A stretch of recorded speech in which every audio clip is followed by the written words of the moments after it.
कौन हैं justice Abhijit Gangopadhyay? High court से इस्तीफा देकर कर सकते हैं BJP join.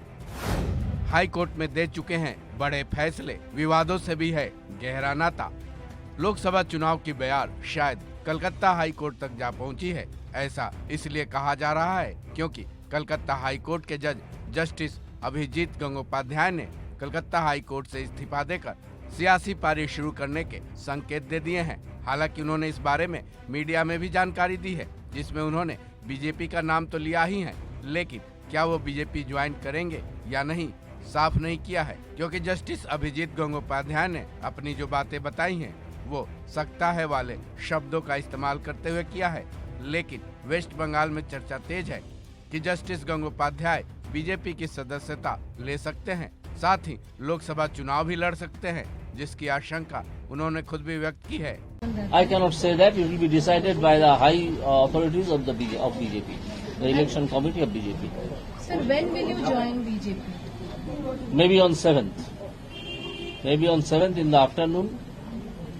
There is a tentative program when I'll join BJP. Calcutta high court के पूर्व जज जस्टिस अभिजीत गंगोपाध्याय ने अपने जज करियर में कई बड़े फैसले लिए, साथ ही विवादों से भी उनका गहरा नाता रहा है। चलिए इस बारे में जान लेते हैं।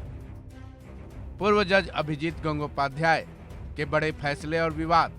कलकत्ता हाई कोर्ट में जस्टिस गंगोपाध्याय ने 2018 में ज्वाइन करने के बाद से कई फैसले लिए, जिनमें एक फैसला ऐसा रहा कि वो देश स्तरीय विवाद भी बना। 2022 में पूर्व जज गंगोपाध्याय ने सीबीआई और ईडी को वेस्ट बंगाल में कथित स्कूल की नौकरियों के मामले में घोटाले की जांच के आदेश दिए थे।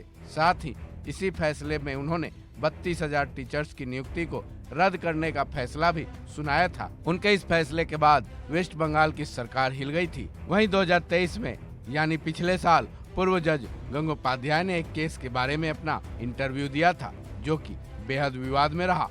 इस इंटरव्यू में उन्होंने टीएमसी की सरकार पर सवाल भी उठाए थे, जिस पर खूब विवाद हुआ था और ये मामला सुप्रीम कोर्ट तक पहुंच गया। सुप्रीम कोर्ट के जजों ने उनको सलाह भी दी थी कि जजों के इस तरह इंटरव्यू नहीं देना चाहिए।